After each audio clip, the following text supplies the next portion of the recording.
예, 할렐루야. 예, 코로나로 인해서 온 나라가 어려운 중에 있습니다.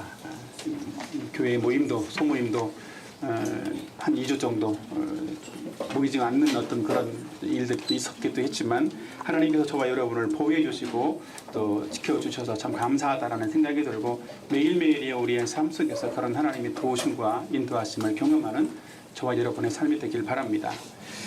예, 오늘은 제가 누가복음 강의 10번째 말씀을 함께 나누려고 하는데 지난번에는 칭송과 거절이라고 하는 그런 제목으로 말씀을 나눴습니다. 예수님이 공생애를 시작하시면서 예수님은 자신을 요셉의 아들로만 생각하는 그 고향 사람들, 나사렛 사람들의 어떤 편견과 불신앙 때문에 일시적인 거절도 당하셨지만 또 성령의 권능을 힘입어서 말씀을 전하시고 또 가르치심으로써 또 그 결과로 칭송받는 그런 일들도 일어났고 온 갈릴리에 예수님에 대한 소문이 퍼져갔다라는 사실들에 대해서 말씀을 드렸습니다. 오늘은 그 내용에 이어서 예수님의 소문이 갈릴리에 퍼지게 되었던 이유, 그런 내용들을 함께 나누려고 합니다.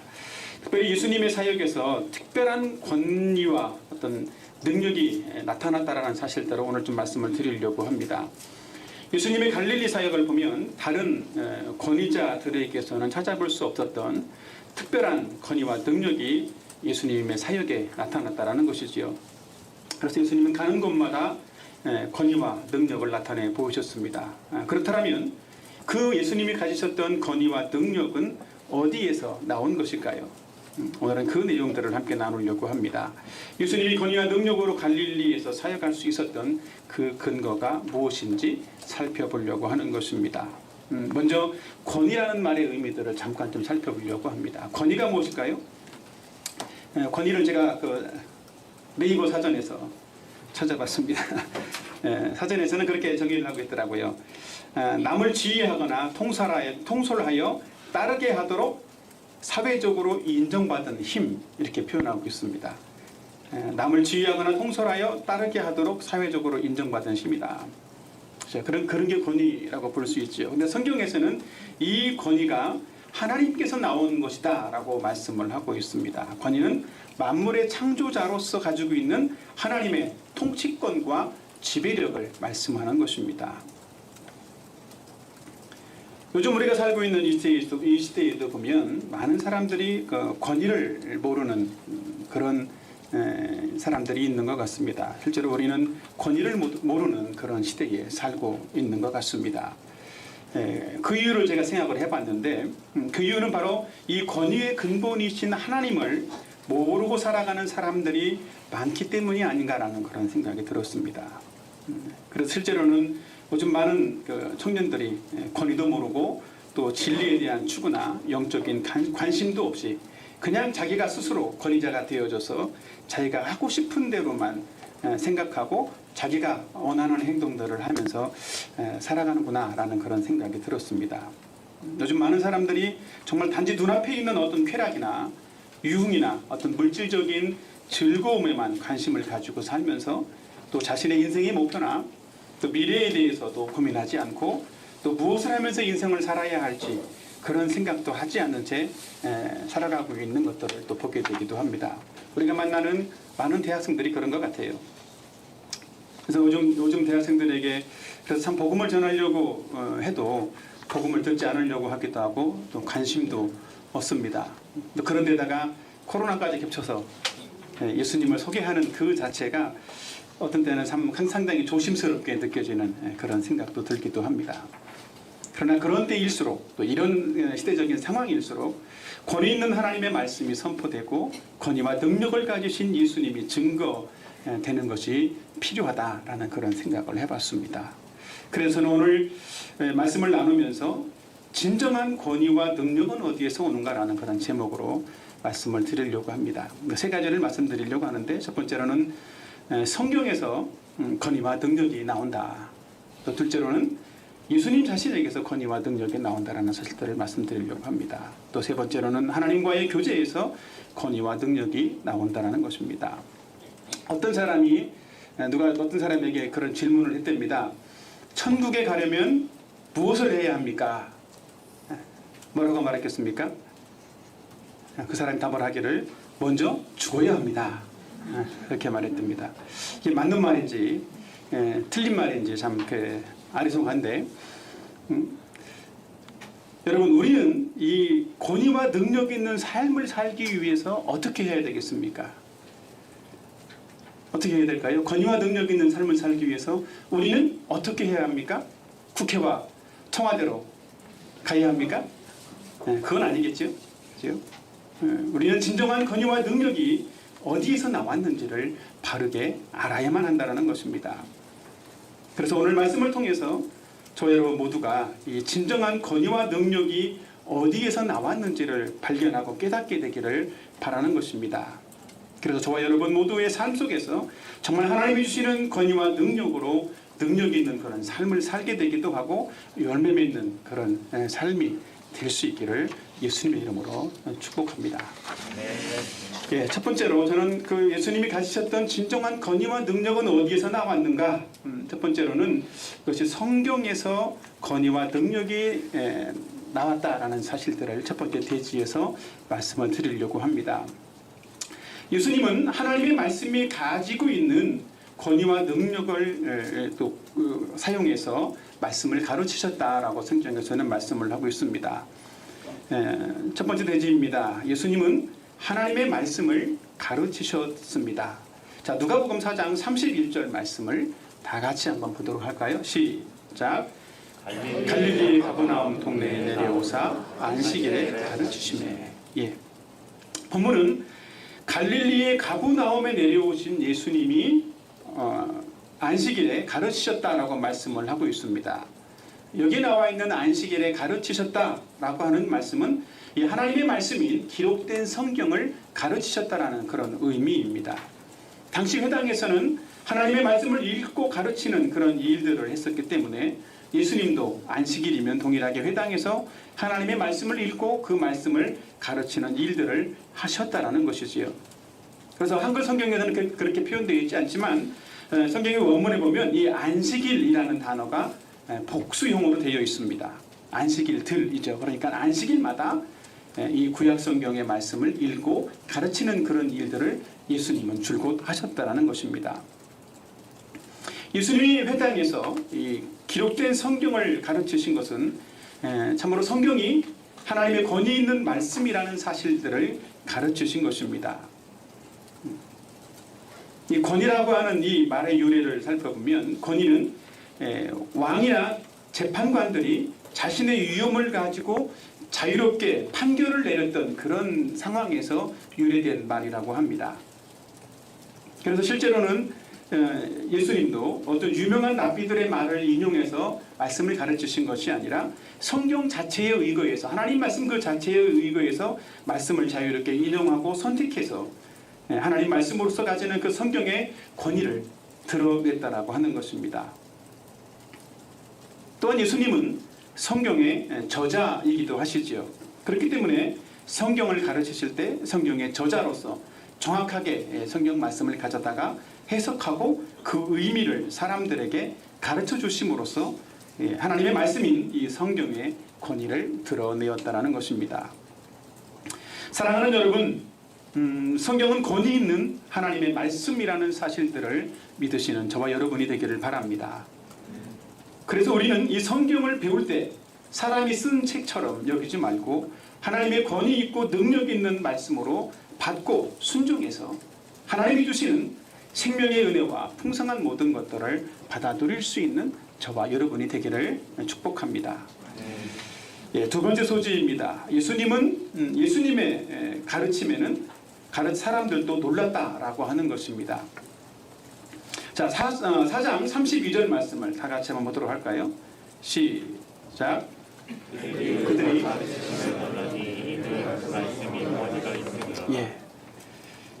예수님의 가르침에 놀랐다라고 말씀을 하고 있습니다. 그 이유는요, 그 말씀이 권위가 있었기 때문이다 라고 본문은 말씀을 하고 있습니다. 본문은 예수님이 어떤 말씀을 가르치셨는지 그 자체에 대해서는 언급하지 않습니다. 그러나 예수님의 가르침을 듣던 사람들은 그 가르침에 놀랐다라고 말씀을 하고 있습니다. 예수님의 말씀을 듣던 사람들이 놀랐던 이유는 무엇일까요? 그것은 바로 예수님의 가르치시는 그 말씀에 하나님의 권위와 능력이 나타났기 때문입니다. 권위가 있었다는 말은 특별히 다른 랍비들이 했던 것처럼 그 당시에 다른 랍비들에게서 정말 찾아볼 수 없었던 어떤 특별한 권위가 있었다는 것을 의미합니다. 이 본문에서는 좀 그 부분들이 자세히 나와 있지 않지만 병행 구절인 마가복음의 기록을 보면 마가복음 1장 21절에 보면 예수님의 어떤 가르침에 대해서 권위 있는 자와 같지 않고 권세 있는 자와 같고 서기관들과 같지 않았다라고 말하고 있습니다. 예수님의 가르침은 권세 있는 자와 같았다. 그리고 서기관들과는 같지 않았다.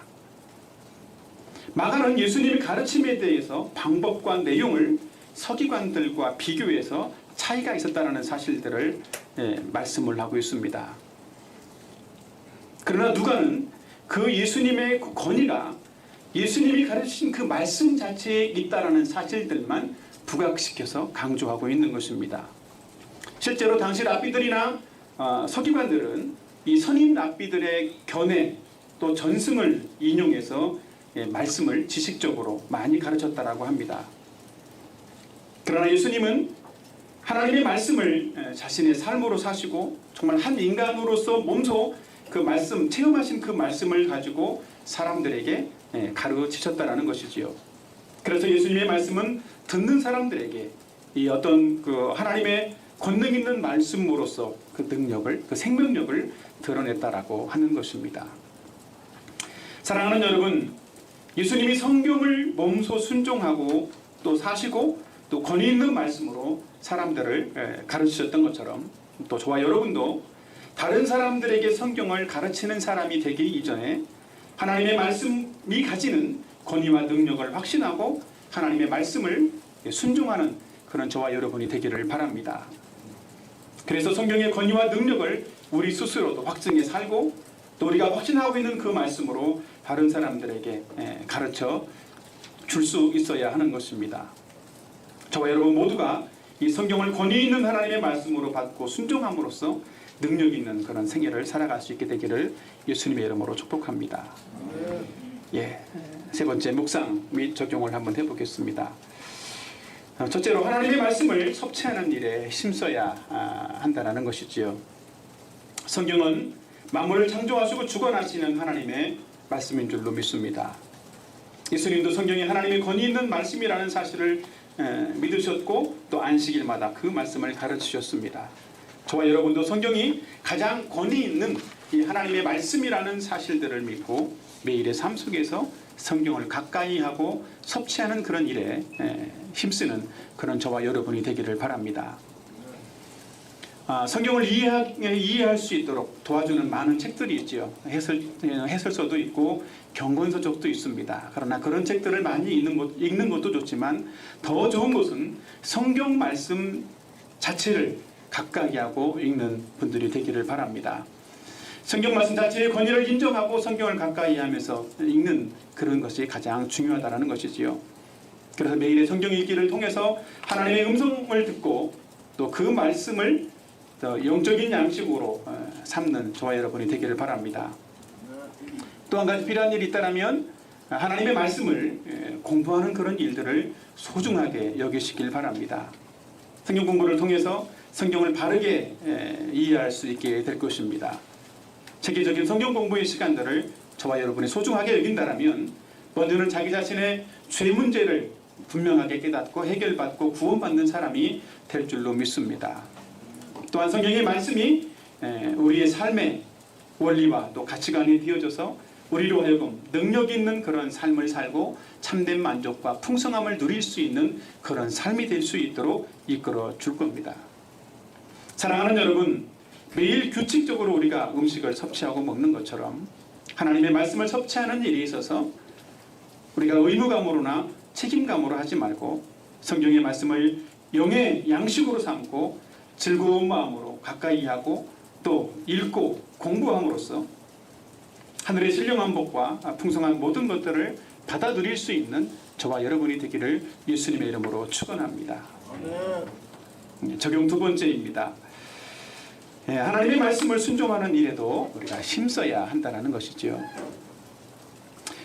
예수님의 가르침이 서기관들과 달리 예수님이 친히 몸소 말씀을 순종함으로써 말씀의 권위를 드러내셨던 것처럼 우리도 하나님의 말씀을 순종하는 일에 힘쓰는 사람이 되어야 한다는 것입니다.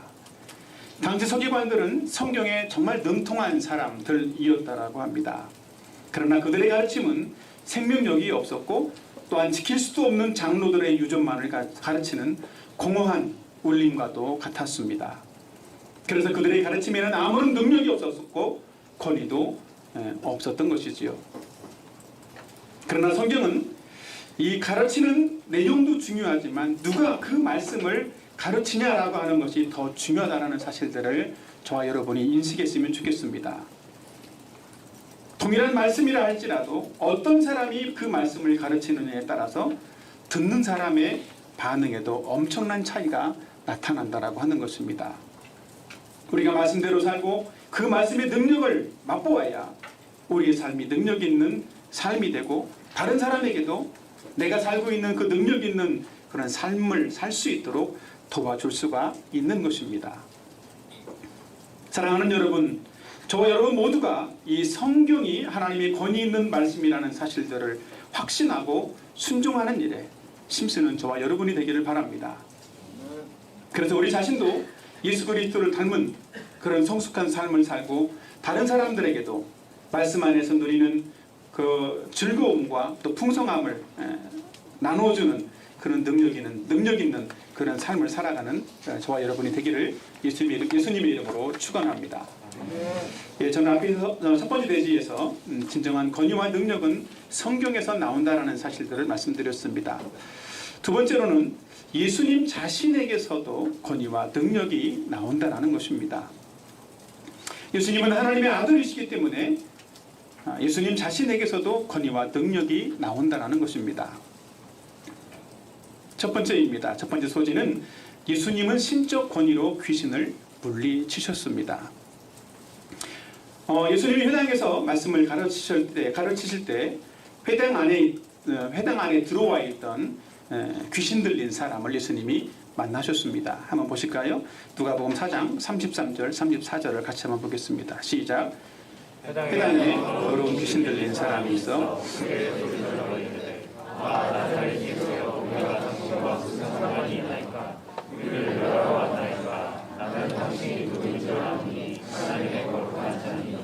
예.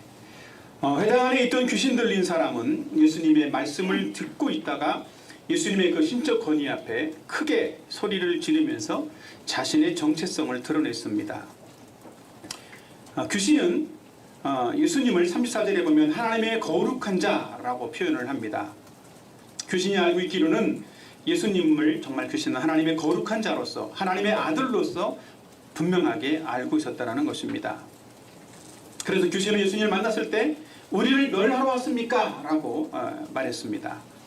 우리가 당신과 무슨 상관이 있습니까? 이렇게 말하면서 귀신은 예수님께 반항을 했습니다. 이 귀신의 말은 우리가 당신과 무슨 상관이 있나이까? 라고 하는 이 귀신의 말은 우리를 간섭하거나 상관하지 말고 내버려 두십시오. 그런 의미이기도 합니다. 그래서 귀신은 예수님을 만났을 때 정말 우리를 멸하러 왔습니까? 우리를 내버려 두십시오. 이런 어떤 말들을 함으로써 그 예수님 앞에서 우리를 간섭하지 말라고 말씀하고 있는 것입니다. 근데 그렇게 예수님께 반항했던 그 귀신 앞에서 예수님의 반응은 어땠을까요? 35절 말씀을 다 같이 한번 보도록 할까요? 시작. 예수께서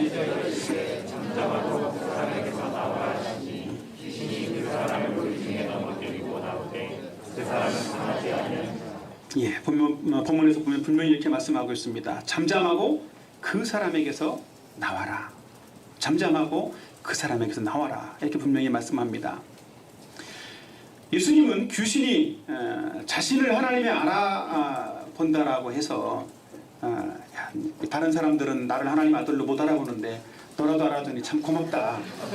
이렇게 말씀하지 않았다라는 것이죠. 예. 다만 예수님은 귀신을 향해서 어떻게 했다고요? 꾸짖으시고 그 사람에게서 나와라 이렇게 말씀했다라는 것입니다.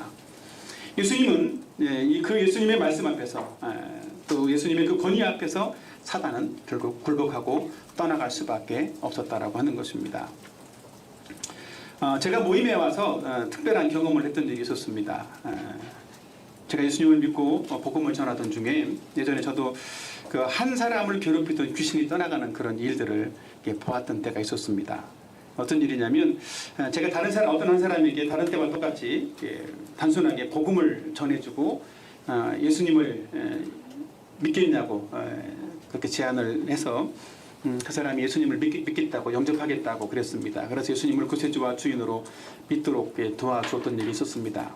그런데 그 사람이 어떤 사람이냐면 매일 밤마다 귀신이 자기를 괴롭혔다. 그래서 귀신이 눈에 보이기도 하고 어떤 때로는 힘들게 했던 그런 사람이고 불면증으로 잠을 못 잤던 사람인데 예수님을 믿고 나서 그날부터 그런 귀신이 자기에게 보이지 않았고 귀신이 떠나갔다라는 그런 이야기들을 제가 들었던 일이 있습니다. 사랑하는 여러분, 예수님의 신적 권위 앞에 귀신이 굴복하고 떠나가는 줄로 믿으시길 바랍니다. 하나님의 아들이신 예수 그리스도의 그 권위와 능력 앞에서 귀신은 떠나가는 것입니다. 또한 귀신이 하나님의 아들이신 예수님을 지식적으로만 알고 있었던 것처럼 우리는 사단도 지금 우리를 지식적으로만 예수님을 알게 하고 또 예수님을 믿지 못하도록 하고 있다는 사실들도 저와 여러분이 인식했으면 좋겠습니다. 그래서 우리는 그 사탄의 말에 속지 말고 정말 하나님의 아들이신 예수 그리스도를 구세주와 주인으로 믿고 영접함으로써 하나님의 자녀가 되고 또 우리가 예수 그리스도를 믿음으로 말미암아서 우리를 괴롭히는, 우리에게 거짓말을 하고 있는, 우리를 속이고 있는 사단의 모든 그 권세가 예수 그리스도의 그 신적 권위 앞에 굴복하고 떠나게 되는 그런 일이 저와 여러분의 삶 가운데 있어지기를 예수님의 이름으로 축원합니다. 두 번째 소지입니다. 예수님은 신적 권위로 질병도 고치셨다라고 하는 것입니다. 예수님은 회당에서 귀신 들린 자를 고치실 때에도 하나님의 아들로서 가지고 계시는 이런 권위를 가지고 고치셨습니다. 그러나 질병을 고치실 때에도 예수님은 하나님의 아들로서 권위를 드러내셨다라고 하는 것이지요. 자, 누가복음 4장 38절, 39절을 같이 한번 보도록 하겠습니다. 시작.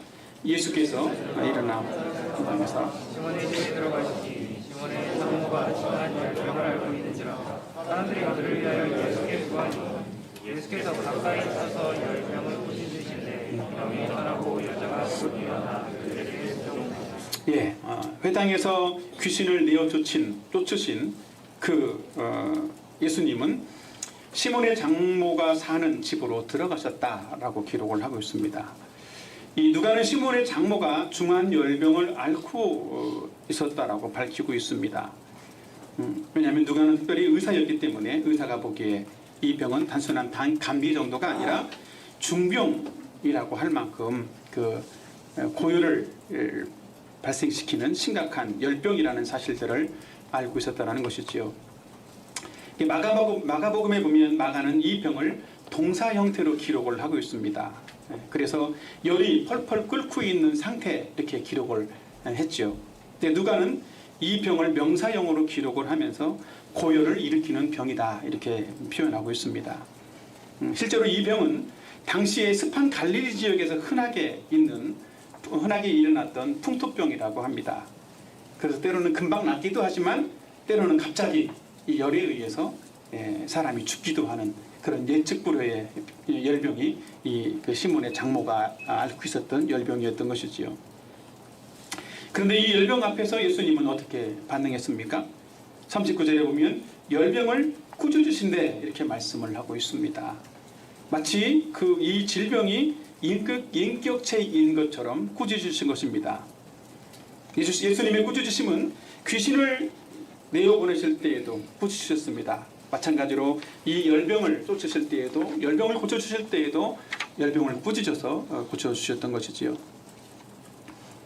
그리고 마태복음과 마가복음의 기록하고 조금 다르게 마태복음이나 마가복음에서는 예수님이 이 여인을 고쳐주실 때 여인의 손을 잡고 일으키셨다라는 표현들이 포함되어 있습니다. 그러나 누가는 예수님이 권위 있는 말씀으로 질병을 꾸짖으실 때 이 열병이 즉시 떠나갔다라고 기록을 하고 있는 것입니다. 본문은 예수님이 하나님의 아들로서 가지신 이 신적 권위로서 질병을 치유하시고 고치셨다라는 사실들을 말씀을 하고 있는 것입니다. 사랑하는 여러분, 예수님은 권위와 능력으로 우리의 모든 약한 것들, 여러 가지 우리의 모든 문제들을 고치시고 해결해 주시는 분이신 줄로 믿으시기를 바랍니다. 예수님은 말씀으로 천지를 창조하신 것처럼 지금도 말씀으로 우리에게 함께 하시고 우리에게 말씀해 주시는 줄로 믿습니다. 예수님의 말씀의 권위와 그 능력으로 말미암아서 예수님은 지금도 우리를 새롭게 하시고 우리를 모든 질병과 또 고통으로부터 나음을 주시는 분이신 줄로 믿으시는 저와 여러분이 되기를 바랍니다. 그래서 우리의 삶에 적용하고 묵상해 보도록 하겠습니다. 첫 번째입니다. 예수님의 권위 앞에 모든 악한 것들이 떠나감을 믿어야 한다는 것입니다. 예수님의 권위 앞에 모든 악한 것들이 떠나감을 믿어야 합니다. 예수님이 공생을 시작하시면서 귀신을 굴복시키시고 귀신 들린 사람을 고쳐주신 이 사건은 예수님이 오셔서 하시려고 하는 그런 일과 깊이 연관되어 있습니다. 예수님 자신이 신적 권위를 가지고 오셨고 지와 사단의 모든 권세를 물리치시기 위해서 오셨다라는 사실들을 보여주고 있는 것입니다. 예수님의 신적 권위 앞에서 우리를 붙잡고 괴롭히던 모든 악한 것들이 떠나가게 되는 것입니다.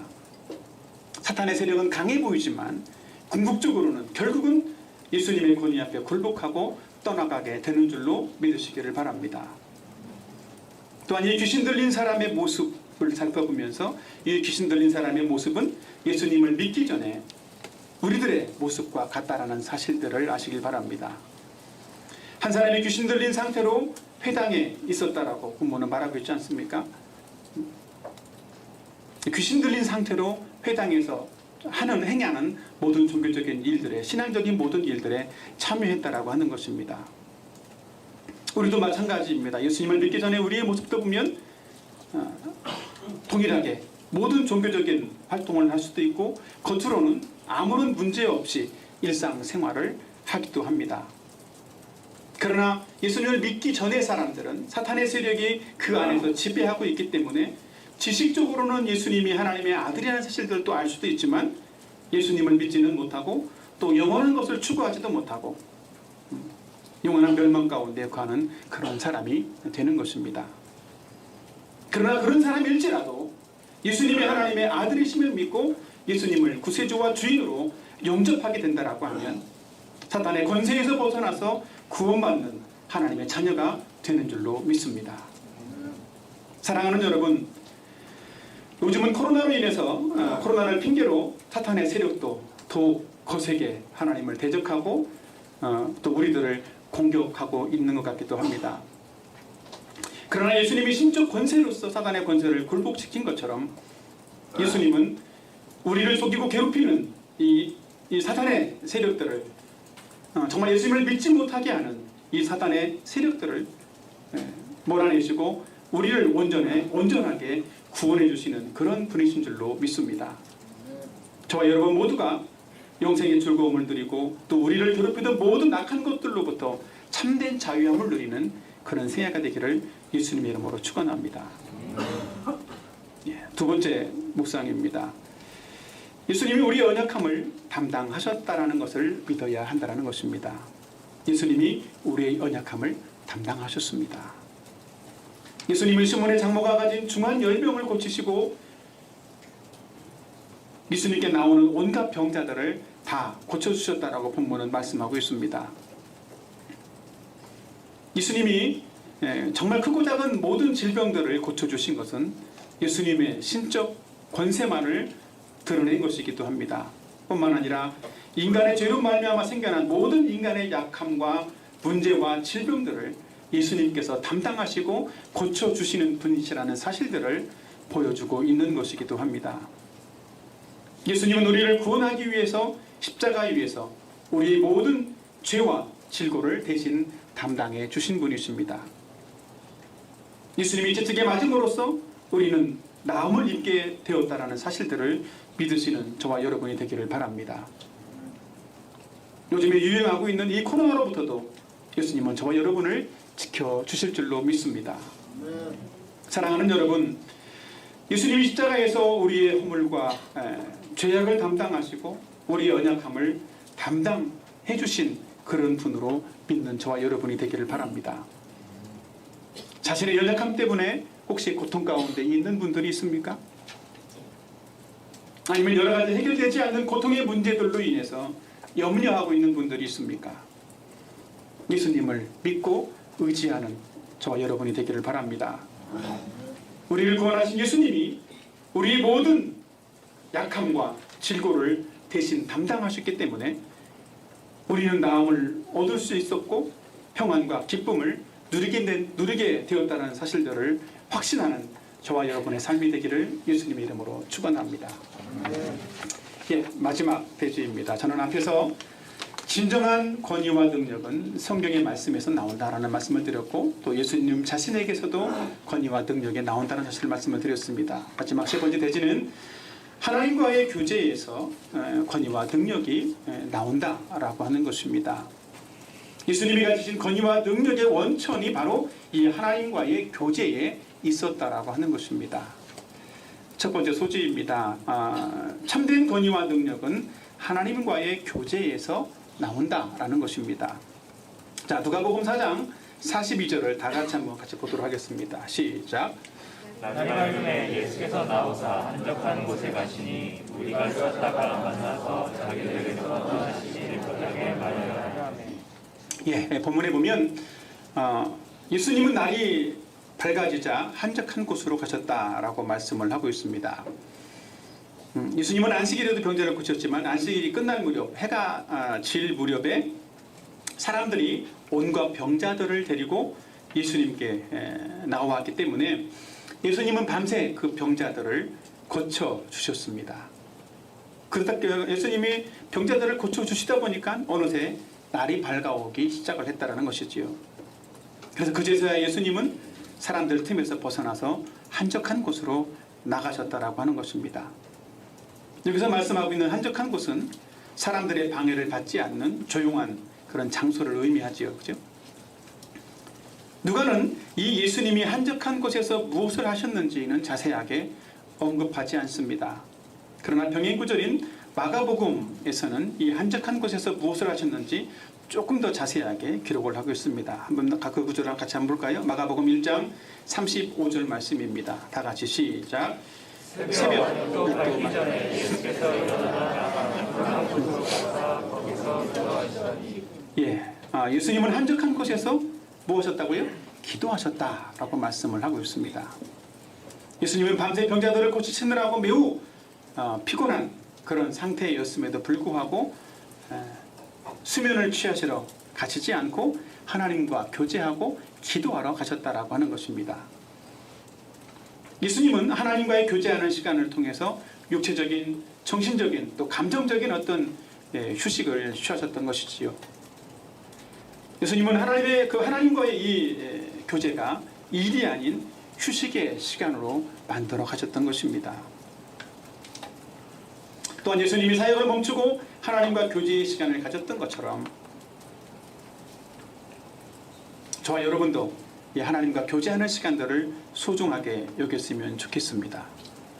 예수님은 많은 이 바쁜 일들과 또 피곤한 상황 속에서도 영적인 권위와 능력이 바로 하나님께로부터 나온다는 사실들을 알고 하나님과 교제하기 위해서 기도의 시간을 따로 떼어 놓으셨던 것입니다. 그래서 예수님은 하나님과의 교제를 통해서 권위와 능력을 공급받으셨고 그 결과로 권위와 능력 있는 그런 사역을 하실 수가 있었던 것입니다. 사랑하는 여러분, 예수님은 많은 일로 분주할 때에도 하나님과 교제하는 이 쉼의 시간을 놓치지 않으셨습니다. 예수님이 하나님과의 교제를 통해서 내면과 육체의 힘을 얻고 하나님으로부터 영적인 권위와 능력을 공급받았던 것처럼 저와 여러분도 매일 아침 하나님과의 교제를 성실하게 가져야만 하는 것입니다. 하나님과의 교제를 통해서 육신의 힘을 얻을 뿐만 아니라 영적인 힘과 능력도 충만하게 공급받는 저와 여러분이 되기를 예수님의 이름으로 축원합니다. 두 번째 소지입니다. 예수님은 하나님과의 교제는 바로 하나님의 뜻을 이루는 삶을 살게 한다는 것이지요. 예수님은 하나님과의 교제를 통해서 하나님의 뜻이 무엇인지를 알게 되었고 하나님의 뜻을 이루는 그런 삶을 사셨다라는 것입니다. 자, 누가복음 4장 43절을 같이 한번 보도록 하겠습니다. 시작. 예수께서 이르시되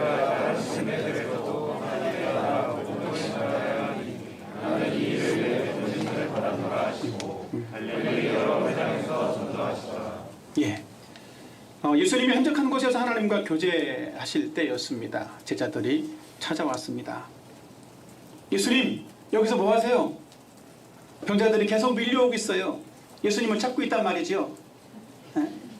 그러면서 예수님은 제자들은 예수님을 모셔가려고 왔겠죠. 근데 그때 예수님이 분명히 대답하셨습니다. 얘들아, 다른 마을로 가자. 어떻게 보면 상당히 생뚱맞은 말씀이기도 한 것 같죠. 근데 왜 예수님은 이렇게 말씀하셨을까요?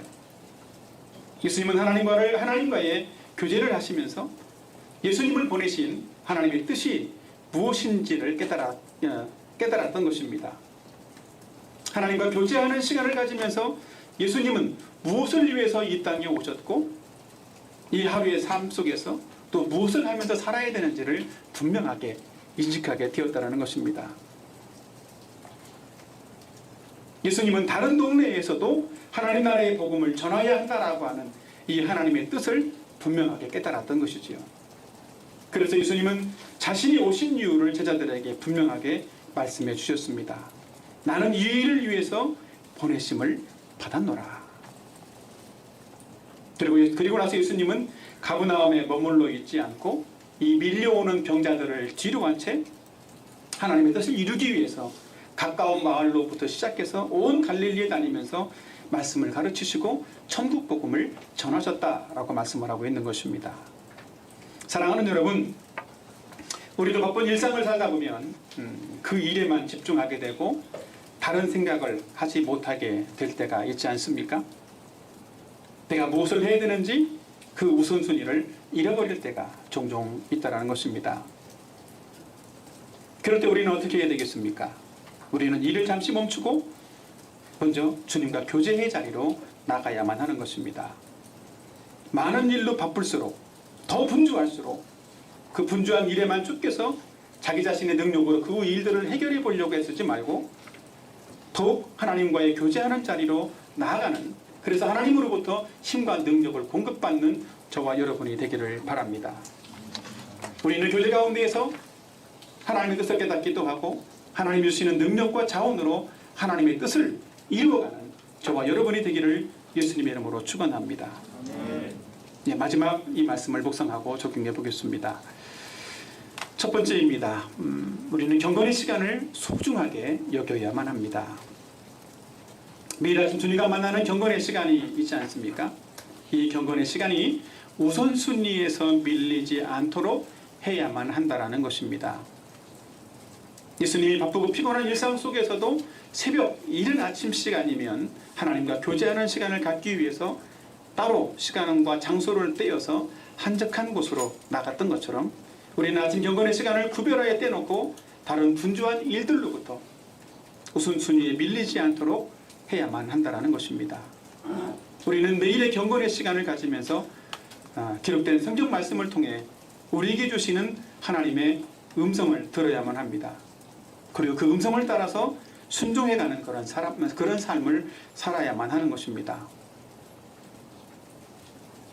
우리는 매일 아침 하나님의 음성을 듣고 그 말씀을 자신의 삶에 순종하기 위해서 하나님과 친밀한 교제의 시간을 따로 떼어놓고 친밀한 교제를 누리는 그런 삶을 살아야만 하는 것입니다. 예수님이 하나님과 교제했던 그런 예수님의 어떤 교제의 모습들을 잠깐 좀 묵상해 보았습니다. 예수님은 전날 하루 종일 사람들을 가르치시고 또 병자를 고치시면서 얼마나 피곤했겠습니까? 그러면도 예수님은 날이 밝아오자 변함없이 하나님과의 교제하는 시간을 가지셨습니다. 그러나 우리의 모습은 어떻습니까? 우리는 전날 많은 일을 하면서 피곤하다. 그러면 어떻게 먼저 반응을 하죠? 우리에게 위로휴가를 주려고 반응을 합니다. 그래, 피곤하자, 쉬어야지 당연히 그렇게 생각을 하지 않습니까? 우리가 하나님과의 교제를 일로 생각을 하면 그 일이 참 피곤하고 힘든 일이 되는 것입니다. 그러나 예수님은 여러 어떤 환경들 속에서도 하나님과 교제를 소중하게 여기셨던 것처럼 저와 여러분도 참된 권위와 능력이 바로 이 하나님과의 교제에서 나온다는 사실들을 기억하고 하나님과의 교제를 힘쓴다라면 저와 여러분의 매일매일의 삶이 그런 권위와 능력 있는 그런 삶이 될 줄로 믿습니다. 사랑하는 여러분, 하나님과의 교제하는 이 경건의 시간을 정말 가장 소중한 시간으로 여기는 저와 여러분이 되기를 바랍니다. 많은 일로 피곤하고 또 자원이 고갈되는 것 같은 그런 느낌이 들수록 우리는 더욱 하나님께 나아가서 하나님과 교제하는 시간을 가져야만 하는 것입니다. 그래서 그 하나님과의 교제하는 시간을 통해서 하나님으로부터 힘과 능력을 공급받고 권위와 능력을 힘있는 그런 능력 있는 삶을 살아가야만 하는 것입니다. 그런 여러분의 삶이 되기를 예수님의 이름으로 축원합니다. 두 번째입니다. 두 번째 묵상은 하나님의 뜻을 이루는 교제가 되어야 한다는 것입니다. 하나님의 뜻을 이루는 교제가 되어야 된다. 예수님은 하나님과의 교제를 통해서 자신을 이 땅에 보내신 하나님의 뜻을 깨닫고 하나님의 뜻을 이루어가는 그런 삶을 사셨습니다. 마찬가지로 저와 여러분도 하나님의 뜻을 깨닫고 순종하기 위해서 하나님과의 이 교제의 자리로 나아가야만 하는 것입니다. 우리는 경건의 시간을 하면서 적용거리 하나를 찾으려고 고민하고 애쓰지 말고 하나님이 우리에게 들려주시는 그 하나님의 음성을 들으려고 귀를 기울여야 하는 것입니다. 그럴 때 우리는 하나님의 뜻을 발견하게 되고 그 뜻을 이루어갈 수 있는 그런 생애가 될 수 있는 것입니다.